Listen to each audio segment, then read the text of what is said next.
Welcome to the Sports Grind Season 3, Episode 23. My name is Tyler Warga. And I'm Mickey Perella. And today we have lots to talk about, going with the MLB lockout, which is over. We're going to be giving our thoughts on that, going with NBA Thursday night action, NHL on the ice, and we have this is going to be our last episode for this season as we return to the studio finally next week, so stay tuned to that. And so, yeah, Mickey's back, so he'd like to get a lot out with NBA and MLB.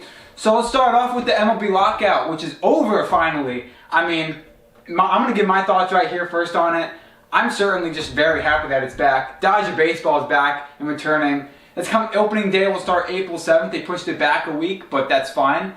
And my thoughts on this is pretty much hey, you have a lot of fans in MLB. They love this. They love the sport. They love the game. And you can't just let them down by closing it out for an entire season, which they have done in the past. So I'm very thankful that they're not doing this again. Oh, absolutely. It's so glad that baseball's back. So raring, ready to go. We got signings all over the place. I mean, there's still a bunch of free agents left that haven't been signed yet with Chris Bryant and Trevor Story and Clayton Kershaw as well. So honestly, it's so good that baseball's back. I'm so glad that we're going to get to see it this season. Only delayed a week, but we're getting 162 games, which is awesome. This is going to be a great, great season. I agree. Get your popcorn ready. A lot of trades that are going to be happening. I hope Kershaw resigns. I hope a lot of Dodger players resign. Sadly, as a Dodger fan, we lost Corey Seager, but other than that, it's great to have him back. And yeah, I mean, I'm absolutely happy to see that. You're happy to see your Mets play. You guys got Max Scherzer. You want to see him on the mound. And yeah, so we now take over to NBA Thursday night action. Nets conquered the 76ers in Philly, 129-100. Man of the game was Kevin Durant. I mean, obviously this guy, the Nets fully rely on this guy. He can just shoot beyond the arc. He can really go into the paint and score the points. He's absolutely efficient. He had 14 rebounds, 7 assists with 25 points. Joel Embiid also on the opposite side, he had 12 rebounds, 2 assists, and 27 points. In my opinion, I think Joel Embiid is absolutely carrying right now. I mean, Joel Embiid is the best center in the league. I certainly can agree. What's your thoughts? Yeah, Joel Embiid has been the best center in the league, along with Nikola Jokic. Those two guys are the pillars of the center in the NBA, and I don't even think it's close. So, now, let's take it over to the Nets side for point guarding. Who is better, Seth Curry or Kyrie Irving? Kyrie Irving. And I know that's a bad question, but Seth Curry, he absolutely lit up and got more points than Kyrie Irving last night. No, I mean, Seth Curry is one of the greatest players in the league in terms of being a role player. I mean, talk about a guy that can just shoot the lights out. Hey, he's not as good as his brother Steph. His brother Steph. Well, his brother Steph is one of the lead shooters ever. Seth is one of the best shooters in the league. He's like a top 5 shooter. So don't diss on Seth because he can ball now. But the greatest thing is about Seth that can go into any team and he can fit any role. He can lead the point, he can play some defense, and he can shoot the 3-ball. Very important player for the Brooklyn Nets. Right, but if we look at Kyrie Irving, I mean, this guy doesn't have a good games all the time. I mean, this guy obviously he's been playing on a lot of teams. As for the Nets, you know, he can be consistent with his points and rebounds, but he can't be the guy who he used to be, in my opinion. Well, Kyrie Irving, the only thing that's stopping him is himself. I mean, really, we've seen too many instances with the injuries and the missed games due to other stuff and on the COVID stuff, so he's playing half the games due to mandates. Only himself is stopping him. That guy can absolutely ball on any given day, basically because his talent is so good. I agree. And now, last question is, could the 76ers have won? I mean, obviously this was a deficit right here. I mean, losing by almost 29 points actually. That's a deficit. What can the 76ers improve on? And is it really Joel Embiid that was the only guy they were relying on last night? Well, the problem is with the 76ers is that their second best players after Joel Embiid did not play well. James Harden, their new player that they acquired at the trade deadline from Brooklyn after a bunch of problems there. But Harden didn't play well in that game. Neither did their young second-year guard Tyrese Maxey. They got to get those two guys to play better. Then they'll be a better team against the teams like Brooklyn. Right, I agree. I definitely think both teams are roughly the same when it comes to offense and defense. Obviously, Ben Simmons was still not in the lineup for the Nets. Yep. And now as we take it over to the Warriors, who demolished the Nuggets in Denver, 113-102. Warriors record is 45-22, absolutely stunning. Nuggets record is 40-27. Warriors right now, currently in the Western Conference, they are 3rd. And as for the Nuggets, they are 6th in the Western Conference. Now, can the Nuggets actually surpass the Mavericks and Jazz, who are 2 spots ahead of them in their conference? Absolutely they can. They have two players right now that are hurt and haven't played a lot of games this season, mostly due to injury, and Jamal Murray and Michael Porter Jr. We've seen in the playoffs how good his performances have been with Jamal Murray. Michael Porter Jr. has been hurt, but he has talent. And if those two guys get back, and with Nikola Jokic, they can surpass Utah, which has been disappointing in some aspects, and the Mavericks. They do have Rudy Gobert, which, I mean, he can't have good games all the time. Donovan Mitchell and Rudy Gobert are good, but I don't like the surrounding core around them. And I think Nikola Jokic and the Nuggets have a better team around them with Will Barton and Aaron Gordon and other players in Denver that can elevate them over Dallas and Utah. Yeah, right. And now Mavericks, I feel like the Mavericks, they only have Luka Doncic, I feel like. I mean, this guy is absolutely carrying on the team. You're right. Without Doncic and no one. Without Doncic, I mean, they're going to lose games. They're going to fall back. They're not even going to be making it even close to beat the playoffs without that guy. So shows how good Doncic is that this team is where it is right now. Yeah, right. And now another question is, can the Warriors surpass the Grizzlies? Obviously, the Grizzlies have Ja Morant. The Grizzlies had been absolutely on fire. Normally, the Grizzlies had not actually been this good until they picked up Ja Morant, and that was really a key factor for them. Could they surpass the Grizzlies, considering that the Klay Thompson, Steph Curry's in the lineup, and Draymond Green possibly is coming back from injury? Yeah, they got to get Draymond back. But I don't think so in the regular season. I think they're a better team in the postseason because I like that they have a lot of postseason guys like Curry and Draymond and Klay Thompson. And I really just think that this Grizzlies team is young and needs some more experience. I mean, I know they got Ja Morant and Jaren Jackson Jr. They got players like Desmond Bane and Steven Adams who have been good, but they still don't have a lot of postseason experience. I like them for now, but not for the playoffs. Right, I agree with you. I mean, honestly, like, the Warriors postseason, I mean, I feel like that's where they can build up. Other than that, I think they really are going to surpass the Grizzlies in my opinion. I mean, no doubt about that. Although the Grizzlies, they're going to make it to the playoffs. NHL Friday Night Hockey. I know I told you guys this in the past. Mickey's not really that much of a hockey fan, so I will take it away from here. Coyotes defeated the Maple Leafs 5-4 in Toronto in overtime. Great game. Obviously, the Coyotes are not really good this season. Maybe next season. And as for the Flyers, they took the L against the Panthers 3-6. Panthers, first period, they had 4 goals. Panthers, we knew it all along they'd win. Panthers are looking really hot right now in their conference. As for the Flyers, they're having a lot of losses right now and barely any wins, so Flyers definitely have to pick themselves up. This loss was definitely a hard one to come by. Player of the game was the goalie, Sergio Bobrovsky. This guy had allowed 3 goals with 34 saves. I mean, 34 saves.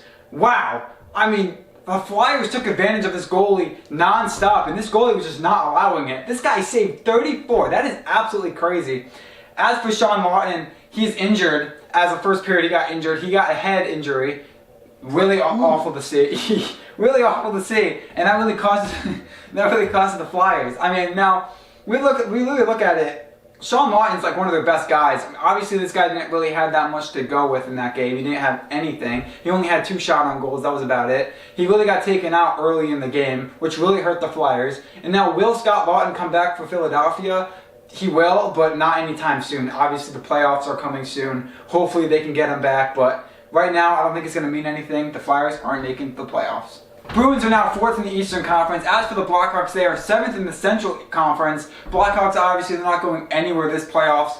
I feel like Patrick Kane is a veteran. This guy's the only guy they can rely on right now. I mean, the goalie, they need to work on it. I mean, Bruins, they had all the rookies. I mean, coming out of Boston, in their farm system, it's absolutely stacked. So I'm not shocked the Bruins are doing this well. Are they going to make it to the playoffs? Yes. Right now, so far, for the wild card in the Eastern Conference, it's between Boston and Washington. I certainly think Boston's going to take it home, the wild card heading into the playoffs. Boston is just that good right now. As for Washington, we have seen them fall short. Wild dominating the Red Wings in Detroit 6-5. Sabres beat the Golden Knights 1-3. And this game is a lot to talk about, considering how good the Golden Knights are and how bad the Sabres are. I mean, we saw poor offense and defense from Vegas. They brought nothing to the table. And as for the Sabres, being at home field advantage, that win was absolutely crucial. Now, in this game, we saw lots of turnovers, which costed the ability to shoot on goal. We saw a lot of turnovers. Sabres were totally aggressive defensively and offensively. And as for the Golden Knights, they didn't have minimum at all. They were only good in the first period, and they kind of just let themselves go in the second and third.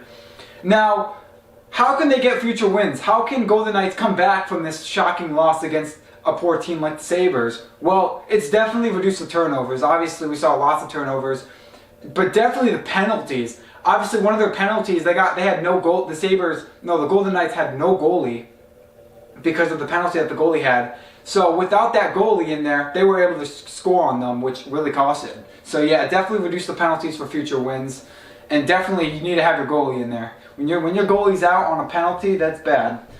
Jets handled the Devils 2-1. Man of the game was Kyle Connor. He had 5 shots on goal with 1 goal. This guy is obviously one of the best that the Jets have right now. He's a rookie, really good. He's been on the team for quite some time.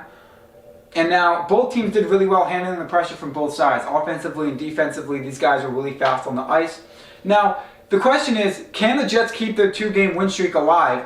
They're facing the Islanders and Blues next time. So I definitely think they will make it a 3-game streak, beating the Islanders, considering how bad the Islanders are doing. They're playing tonight. And as for when they play the Blues, which is on Sunday, I don't think they're going to win. I definitely think that's going to be when their 3-game end streak will end. Blues right now are pretty hot in the league. And going with the Islanders nailed the Blue Jackets 6-0. Islanders' record is 22-24. They're not doing well at all. I definitely think they just need to rely on their rookies right now and rely on their farm system. And they've got to improve with that.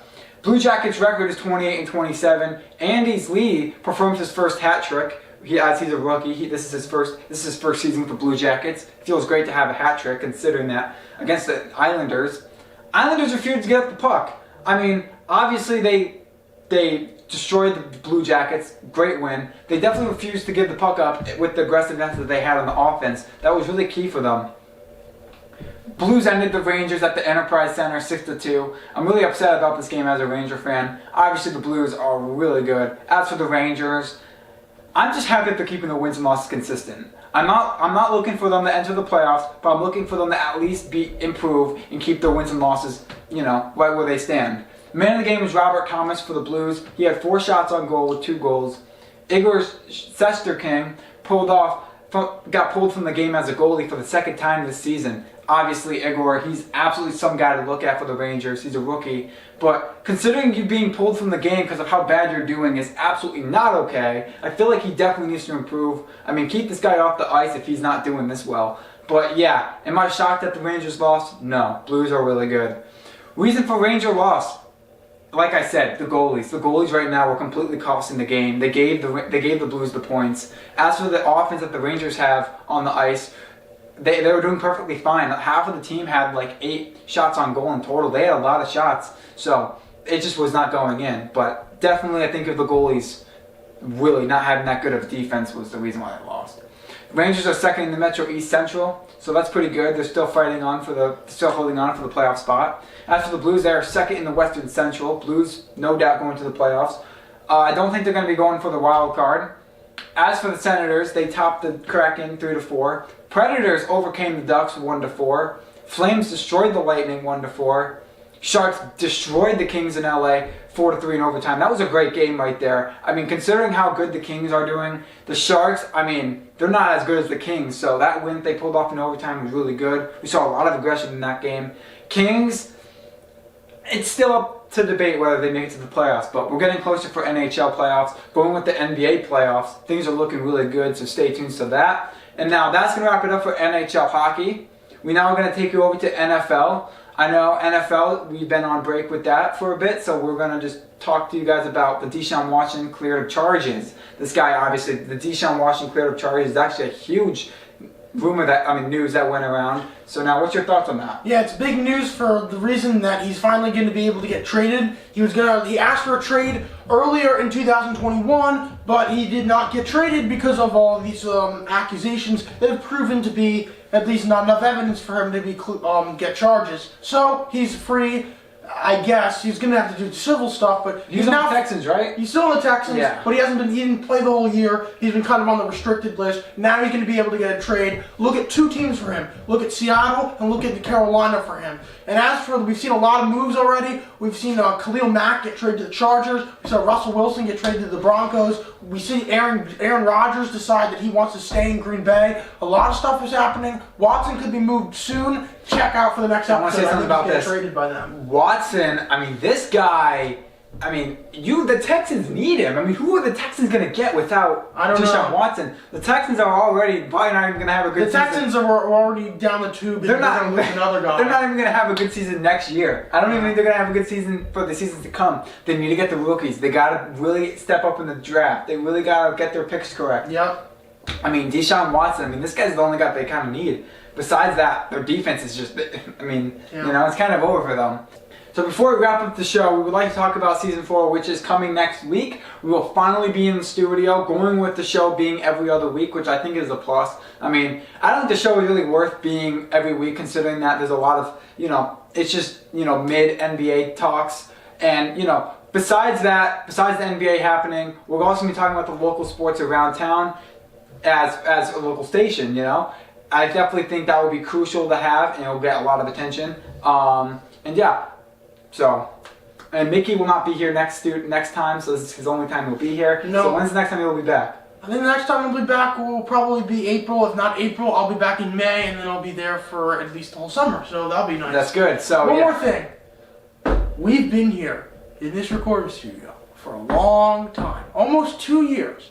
So I think we gotta reflect on it, man. We've been here for 2 years. We're heading back to the studio. It's so nice, man. Yeah, because of COVID and everything. I remember when we first started. I remember I remember one thing I said. I was like, oh, the sports and everything might be down for a couple weeks.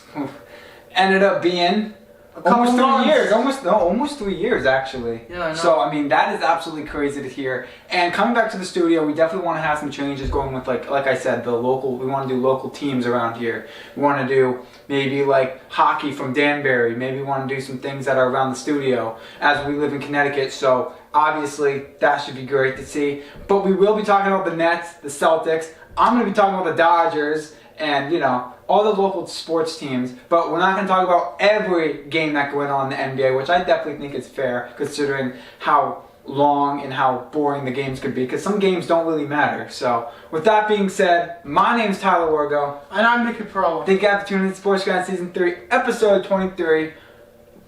Bye.